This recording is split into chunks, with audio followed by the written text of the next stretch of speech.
On se retrouve aujourd'hui pour notre Get Ready With Me du dimanche. Comme d'hab, je vais me maquiller avec vous à la caméra avec des nouveautés ou des produits que j'ai découverts il y a peu et dont je veux absolument vous parler. La star de cette vidéo, ce sera la Metropolis Palette de chez Natasha Denona que je teste depuis quelques jours maintenant. J'ai pas mal de choses à vous dire et j'ai d'autres produits à vous montrer en action dont je veux absolument vous parler. Ouais, je vous les décris pas, je vous les mets comme ça là et il y a vraiment des choses dont j'ai besoin de vous parler. Voilà, donc la Metropolis Palette, pour commencer, de chez Natasha Denona, qui est vendue sur le site de Sephora au prix de 135 €. Merci Sephora pour cette merveilleuse marge, hein, puisque normalement cette palette, sur tous les autres sites, que ce soit aux États-Unis, en Angleterre, etc., cette palette normalement est vendue au même prix que les palettes de ce format-là. Donc là, c'est la Sunset Palette qui coûte 113 €, il me semble. Donc voilà, sur Cult Beauty par exemple, ben, la Metropolis coûte exactement le même prix que la Gold, que la Sunset. Aux États-Unis aussi, et en France, voilà, on paye un peu plus cher quand même que les autres. Comme je vous disais, ça fait quelques jours que je la teste et j'ai donc pas mal de choses à vous dire. Hein. C'est pas, je suis pas tombée en amour comme avec d'autres palettes de chez Natasha Denona. Je vais vous expliquer tout ça. Je vous la remontre. Voilà, pour l'harmonie des teintes, vous pouvez voir que j'ai déjà préparé mes swatchs, hein, puisque vous voyez comme je suis quelqu'un de propre et attentionné. C'est une catastrophe. Et bon, on a de quoi faire des make-up chauds, des make-up naturels, des make-up beaucoup plus smoky. On a des teintes un petit peu vives, on a du mat, du lumineux, du topper. On a vraiment ici une palette, j'allais dire à tout faire, oui à tout faire, mais je trouve qu'il y a quelques manques dans cette palette. Tout d'abord, au niveau des teintes, personnellement, vous savez que je fais toujours mon trait de liner avec un fard noir et je vous avoue que je regrette ne pas avoir de fard noir dans cette palette qui propose autant de teintes. Même si je la prends avec moi en voyage, je rajouterai toujours un petit fard noir à côté. Je trouve également, je vais vous insérer les swatchs au fur et à mesure que je vous décris cette palette, je trouve également que les deux bleus dans cette palette, donc celui-là et celui-là, se ressemblent fortement. Quand je les swatch, je me dis, mais en fait, c'est quasiment, regardez, quasiment les mêmes teintes. Celui-là va être un petit peu plus intense, un petit peu plus nuit, mais en soi, je trouve que finalement, sur les yeux, on n'a pas une différence extraordinaire. Allez, celui-là va peut-être un poil plus tiré sur le vert, mais franchement, c'est très léger. Et une dernière chose qui me chagrine un petit peu au niveau du choix des teintes dans cette palette, c'est que, en fait, quand je l'ai acheté, je pensais que celle-ci, ça allait vraiment être un fard, par exemple, comme dans la Biba, qui est un fard champagne lumineux, qu'on peut vraiment appliquer sur toute la paupière mobile, qui va, voilà, apporter vraiment une belle lumière sur la paupière. Là, en fait, on est sur un topper. Je sais pas trop comment vous décrire ça. C'est vraiment en transparence. Le fard est assez sec. C'est vraiment très léger au niveau de la lumière. Et franchement, je trouve pas la qualité de ce fard-là exceptionnelle. Et en fait, je retrouve ce souci-là avec d'autres fards dans cette palette. Dans cette palette, il va y avoir des fards qui sont absolument magnifiques, des fards qui pour moi correspondent à la qualité des fards Natasha Denona que je peux retrouver dans mes autres palettes, dans la Gold, dans la Biba, dans la Mini Nude qui est absolument sublime, que j'arrête pas de vous recommander. Les fards dans cette palette, c'est vraiment du beurre en fait. Là, il y en a certains, oui, ça se voit au swatch, je trouve. Il y en a certains, oui, qui sont vraiment fondants, crémeux, lumineux. Et il y en a certains, je les trouve plus secs, je les trouve moins lumineux. Et je trouve qu'ils ne correspondent pas vraiment à la qualité à laquelle je suis habituée avec Natasha Denona. Alors ça ne veut pas dire que c'est une mauvaise palette. On arrive à avoir un joli résultat sur la paupière. Mais je vous avoue que... Voilà, il y a certains fards qui m'ont fait tiquer et je me suis dit non, je suis pas habituée à ça et je ne m'attendais pas à ça. Par exemple, ce doré ici, je vous avoue que à la texture, enfin je sais pas, rien que déjà au swatch, je sais pas si vous le verrez sur mon doigt, mais c'est assez poudreux, on n'a pas cet effet fondant qu'on peut retrouver comme dans d'autres fards Natasha Denona. Et au niveau, regardez, de l'intensité de la lumière et du fard, je le trouve... En fait, celui-là, par exemple, je le trouve fade. Vraiment fade. Et à côté de ça, par exemple, on va avoir ce métallique rouge ici. Je vais essayer de vous faire un swatch en direct pour que vous puissiez... Regardez, là, pour le coup, c'est crémeux, c'est fondant. Il y a de la lumière qui se dégage. C'est vraiment ce à quoi je suis habituée. Ça, non. Par contre, quelque chose d'exceptionnel dans cette palette, ce sont les fards mat crémeux, comme par exemple celui-là ou celui-là. Et il y en a plein d'autres dans la palette. Ce sont des fards, donc mat, comme je vous dis, mais avec une texture vraiment propre à Natasha Denona. Je n'ai jamais retrouvé ça ailleurs. C'est doux, c'est soyeux, C'est presque, en fait, c'est presque de la crème. Je trouve que ça se voit au swatch, ça se voit sur le doigt. Regardez cette lumière qui se dégage de ce fard mat. Après, quand on le travaille, le rendu est mat, mais c'est surprenant. Voilà, ces fards-là sont vraiment, vraiment magnifiques. C'est ce que j'ai adoré dans la Biba et c'est ce que je retrouve dans ces fards-là, dans cette palette. Et j'adore vraiment cette texture. Donc vous aurez compris, par rapport à tout ce que je viens de vous dire, je suis un petit peu mitigée par rapport à cette palette qui coûte 135 €. Je m'attendais vraiment à une qualité homogène, j'ai envie de dire, sur tous les fards et je trouve pas qu'on la retrouve. J'aurais plus tendance à vous recommander la Gold, la Biba, même la Sunset, là, je vous dis que j'ai reçu il y a pas longtemps, là, pour le coup, moi je trouve la qualité des fards absolument superbe, hein, comme je retrouve dans d'autres palettes. Mais cette palette Metropolis, voilà, c'est pas du 100%. Et après, évidemment, la Biba n'a rien à voir avec ça, la Gold n'a rien à voir avec ça. Là, vraiment, on a une harmonie de teinte assez particulière dans cette palette. Maintenant, sachez que j'ai eu énormément de retours de votre part par rapport à cette palette parce que vous avez été vraiment nombreuses à craquer. Et les retours sont pour, on va dire, les 3/4 très positifs. Et pour l'autre quart, vous êtes d'accord avec moi, c'est-à-dire que c'est, voilà, des fards oui et des fards non. J'arrête mon blabla, je me rapproche et je vais vous montrer un petit peu ces fards en action. Pour commencer, je vais prendre cette teinte qui est ici. Donc là, on est sur une texture mate classique, on n'est pas sur ces textures mates fondantes et crémeuses comme je vous dis. Mais voilà, là pour ce fard que j'ai utilisé plusieurs fois, voilà, la pigmentation est très correcte, le fard se travaille facilement. Je n'ai rien à dire par rapport à ce fard. J'ai déjà appliqué ma base à paupières de chez NARS en dessous que j'ai poudrée avec une poudre libre, une poudre de finition. Je prends ensuite cette teinte ici. Donc toujours pareil, on est sur une texture mate classique. Les fards mat de chez Natasha Denona sont très bons. Je l'applique un petit peu plus précisément dans mon creux de paupière. J'apporte un peu plus un côté moutarde jaune à mon maquillage, mais je remonte moins qu'avec la couleur précédente. Vous pouvez voir que voilà, ça s'applique très facilement, ça s'estompe très bien. Je n'ai vraiment aucune difficulté à appliquer ces fards pour le moment. Je prends maintenant cette teinte ici. Alors par contre, cette teinte-là, elle va avoir cet aspect un petit peu crémeux dont je vous parle. Et j'adore ces fards qui se travaillent hyper facilement. Ils sont vraiment très faciles à estomper. Je vais maintenant prendre ce bleu ici. On est sur ces textures, comme je vous dis, mat et crémeuse. Donc je vais la déposer dans mon coin externe. Vous pouvez voir que pour la pigmentation, il n'y a absolument rien à dire. Et je vais remonter un petit peu dans mon creux, enfin dans mon creux. Je vais suivre mon creux ici et former un V en fait à l'extérieur de mon œil avec cette couleur que je trouve très belle. Hein. Mais c'est pas une couleur que je vais utiliser tous les jours quand même. Et ensuite je prends un pinceau estompeur mais assez précis et je vais estomper un petit peu cette teinte dans mon creux. Je vais estomper les bords en fait de la teinte. Je retourne chercher mon bleu et je vais construire mon coin externe jusqu'à vraiment obtenir l'intensité que je veux. Voilà, donc je vais déposer de la matière, estomper, déposer de la matière, estomper.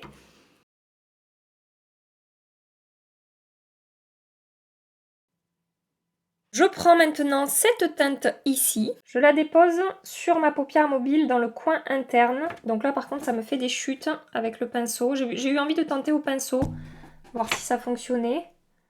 Ça fonctionne bien, vous pouvez le voir, mais voilà, le fard me fait clairement des chutes. Je prends la teinte qui est ici, je vais la déposer au centre de ma paupière mobile. Et je vais rejoindre le bleu que j'ai appliqué dans mon coin externe. J'ai vraiment pas mal de chutes. Hein. Je vous conseille une fois de plus avec ces fards lumineux, qui sont, comme je vous dis, moins fondants que dans les autres palettes Natasha Denona, de faire votre teint après, parce que ça va avoir tendance à se défaire, tout simplement.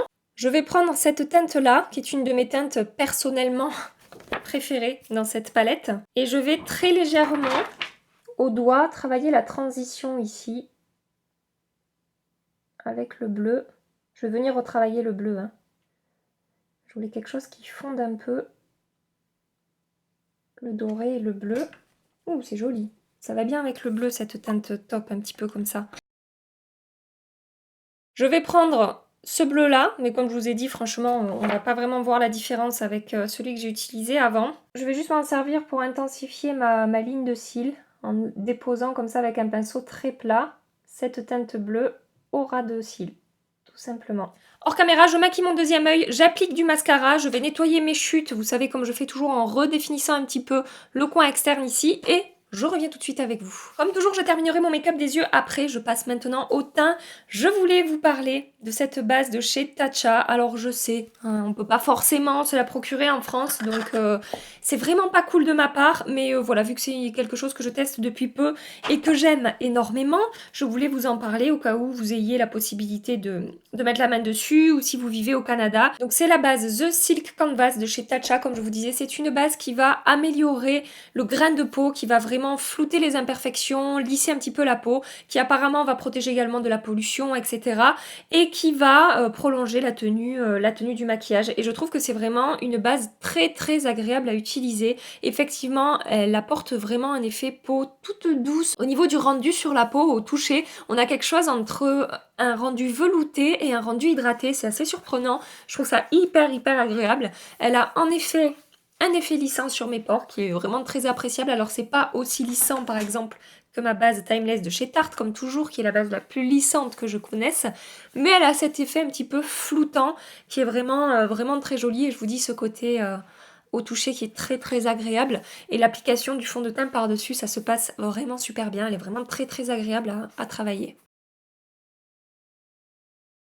J'ai une nouvelle poudre pour le teint à vous présenter. Du coup, en fond de teint, je vais appliquer mon Matte Velvet Skin de chez Makeup Forever.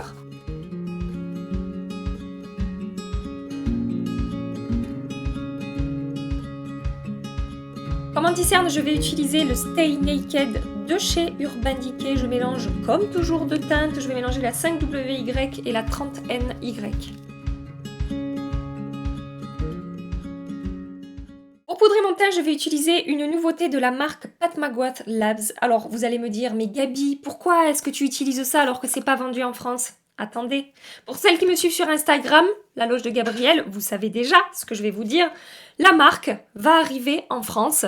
Je le savais depuis un petit moment, je vous l'avais annoncé depuis un petit moment sur Instagram, puisque en fait, quand on se connecte sur l'application de Sephora et qu'on va dans la liste des marques, on peut voir les marques en fait qui vont rentrer, qui ne sont pas encore vendues chez Sephora, mais qui vont arriver. Et donc il y a CoverFX, il y a Morphe aussi apparemment, il y a Lime Crime qui va arriver, bref, il y a plein de marques qui sont listées, et du coup il y a voilà cette marque Pat McGrath. C'est une marque qui propose des produits, en tout cas des fards à paupières absolument magnifiques. Alors on me demande souvent est-ce que je préfère Natasha Denona ou Pat McGrath, parce que j'ai déjà testé des palettes de cette marque, et j'ai du mal à vous dire parce que je trouve que c'est quand même assez différent, les textures ne sont pas les mêmes. Pat McGrath joue beaucoup sur les duochromes, sur voilà, des fards vraiment à effet, bref, on en reparlera. Hein, en temps voulu. Mais là, du coup, j'utilise cette poudre, qui est la poudre Skin Fetish Sublime Perfection Setting Powder. J'ai pris la teinte Light 1. Sachez tout de même que si vous voulez acheter cette poudre, si vous n'avez pas envie d'attendre que la marque arrive en France, ou si vous voulez tester les fards à paupières, etc., le site officiel américain de la marque livre en France, et on paye en fait les frais de douane au moment où on achète le produit. Donc, pas de mauvaise surprise quand la commande arrive. Et voilà, c'est quand même assez sympa. J'ai toujours commandé sur le site, je n'ai jamais eu aucun problème pour la livraison, etc. Donc si jamais vous n'avez pas envie d'attendre, sachez que vous pouvez essayer. Et donc cette poudre a un rendu. Alors je vais m'approcher. Je crois que je m'approche, ça me fait une tête bizarre, mais c'est pas grave, comme ça vous verrez vraiment le rendu. Elle a un très joli rendu. Elle est totalement imperceptible sur la peau. Elle lisse ma peau, elle a aucun effet de matière, elle ne plombe pas mon teint. Vraiment à l'application, cette poudre est super belle, j'adore. Donc je l'applique à l'éponge sur ma zone T pour bien fondre les matières, pour bien fixer mon maquillage sur les endroits un petit peu critiques. Et après sur le reste de mon visage, je m'embête pas en général. Je l'applique avec mon E2 de chez Morphe, mon gros pinceau poudre. Par-dessus, parce que oui, je vais utiliser un produit crème par-dessus, mais qui fonctionne très bien. Je vais utiliser le bronzer de chez Milk Makeup. Alors, toujours pas dispo en France. Pourtant, on a Milk chez Sephora, mais il n'y est pas. Par contre, vous pouvez trouver les produits Milk Makeup, si pareil, si jamais vous n'avez pas envie d'attendre. Vous trouverez dans la barre d'infos le lien qui vous ramènera vers un site anglais qui livre en France, qui s'appelle London Loves Beauty. Je n'ai eu aucun souci à chaque fois que j'ai passé commande sur ce site. La seule chose, c'est que vu qu'ils ont des produits comme ça un petit peu exclus, ils ont tendance à bien gonfler les prix. Donc il y en a pour qui ce sera... voilà, donc non. Et il y en a qui, je sais, comme moi, craqueront sur ces produits. Sachez qu'il y a sur ce site, il y a la base Hydro Grip Primer que tout le monde attend avec impatience. Elle est vendue sur le site London Loves Beauty. Et regardez, pourtant j'ai poudré mon teint. Avec quelle facilité j'applique ce bronzer. Il est super joli, il est très facile à appliquer. C'est vraiment un super produit ce bronzer. Il y a des produits Milk qui m'ont déçu, mais il y a vraiment des produits que je trouve super jolis. Juste une petite remarque par rapport à ce bronzer, il ressort plus chaud sur la peau que ce qu'il n'est dans son tube, en fait. Voilà, on pourrait croire que ça va vraiment être un bronzer un petit peu froid, enfin, entre le chaud et le froid, et je trouve que il est quand même un petit peu plus chaud en tout cas sur ma carnation, parce que ça dépend la teinte de votre peau, mais sur ma carnation, il peut avoir tendance à ressortir un petit peu plus chaud que ce que je pensais. En enlumineur, maintenant, j'ai un produit à vous présenter qui n'est pas une nouveauté, mais que j'ai découvert très récemment et que je vous recommande à 2000 voire 20 000%, tellement je le trouve magnifique ce produit. C'est un enlumineur de la marque Nude Sticks. Il s'agit des Nudies All Over Face Color. Je l'ai découvert, enfin je l'ai acheté au Canada, pourtant il est dispo en France depuis un moment. J'ai la teinte Hey Honey. Je vous fais un swatch tout de suite de cette beauté. Donc en fait on est sur un enlumineur crème, mais regardez cet effet glossy qu'il a, qui est vraiment, enfin en tout cas moi c'est vraiment quelque chose que j'adore. Cet effet un petit peu peau mouillée en transparence, en fait il n'y a pas vraiment, il y a une teinte mais sur ma peau en fait cette teinte se fond complètement à ma carnation et c'est juste cet effet glossy qui est absolument magnifique. Voilà, donc je voulais vous le recommander. Moi je vous conseille de l'appliquer au doigt, en tout cas c'est ce que je préfère à l'éponge. Je trouve pas que la matière se prélève très très bien et donc j'applique ça sur les zones saillantes de mon visage. Je peux l'appliquer par-dessus des produits poudre, ça ne pose pas de problème. Regardez cette lumière en transparence, c'est vraiment super super beau. Si vous aimez ce genre de fini en transparence et glossy, je vous conseille de foncer sur ces highlighters, vous ne serez vraiment, mais vraiment pas déçus. Comme blush, je vais vous parler d'un produit de la marque Buxom. Donc ça, on peut le trouver sur le site Cult Beauty, qui est un site anglais qui livre en France sans frais de douane, qui est un site quand même fiable. Je n'ai jamais eu de soucis avec eux et les fois où j'ai reçu des produits cassés, ils ont toujours bien réagi. C'est un site que je vous recommande. Il s'agit du blush Wanderlust Primer Infused Blush, donc fard à joues enrichi d'une base de teint que j'ai en teinte Seychelles. Donc on est sur un rose très très très facile à porter, nude, pas trop vif mais pas trop fade non plus, je sais pas comment vous dire. Il y a un tout petit peu de lumière qui se dégage de ce blush, il est vraiment vraiment magnifique. Il se travaille super facilement, cette teinte, on peut la porter avec toutes sortes de maquillages. Vous pouvez voir que la pigmentation en 2 coups de pinceau, voilà, j'ai pas besoin d'y revenir. J'ai trempé une fois de chaque côté et je vais même estomper un petit peu les bords là parce que c'est vraiment vraiment très pigmenté. Donc attention, mais en même temps c'est pigmenté, mais vous voyez ça c'est tout de suite estompé, tout de suite diffusé, sans aucun effet de matière, sans aucune démarcation. Des fois les produits très pigmentés ne sont pas forcément évidents, faciles à... Gabi, apprends à parler. Ne sont pas forcément évidents à appliquer, ça peut faire des démarcations, ça peut être un peu effrayant. Et là en fait tout se passe à la perfection et le rendu est super super beau. En accéléré, je vais terminer mon maquillage des yeux.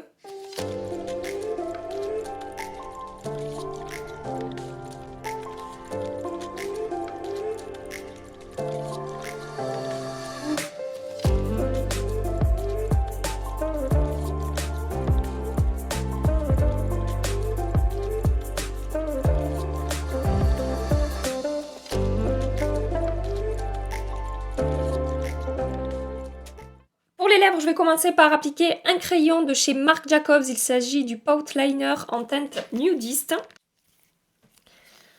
Ah, putain!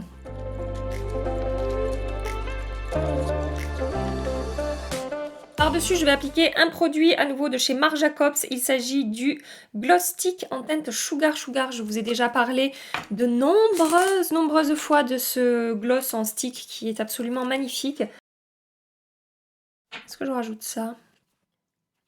Je suis en train de rajouter par-dessus un petit peu de rouge à lèvres de chez Natasha Denona, que je vous ai déjà présenté. Ils sont dispo sur Cult Beauty également.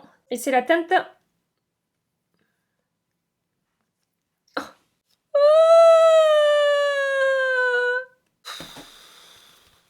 J'ai donc terminé mon maquillage. Évidemment, si vous avez déjà testé des produits que je présente dans cette vidéo, que ce soit la palette pour les yeux ou les produits pour le teint, partagez votre avis en commentaire, que ce soit un avis négatif ou positif. Venez me dire ce que vous pensez de ces produits. Personnellement, je suis vraiment contente du rendu sur le teint des différents produits que j'ai appliqués. Je trouve que j'ai un effet un petit peu flawless, lissé, sans défaut, sans imperfection. J'aime vraiment beaucoup le rendu de la base, la poudre, les blushs, bronzer, highlighter, etc. Je suis joie. Pour le make-up des yeux, écoutez, je vous ai donné toutes mes impressions par rapport à cette palette. Pour ce qui est du teint, je reviendrai ce soir très rapidement vous faire un point sur la tenue, voilà comment est-ce qu'a évolué la poudre, comment est-ce qu'évolue la base également sur ma peau. Donc, en attendant ce soir, je vous fais des gros bisous, et je vous dis à tout à l'heure.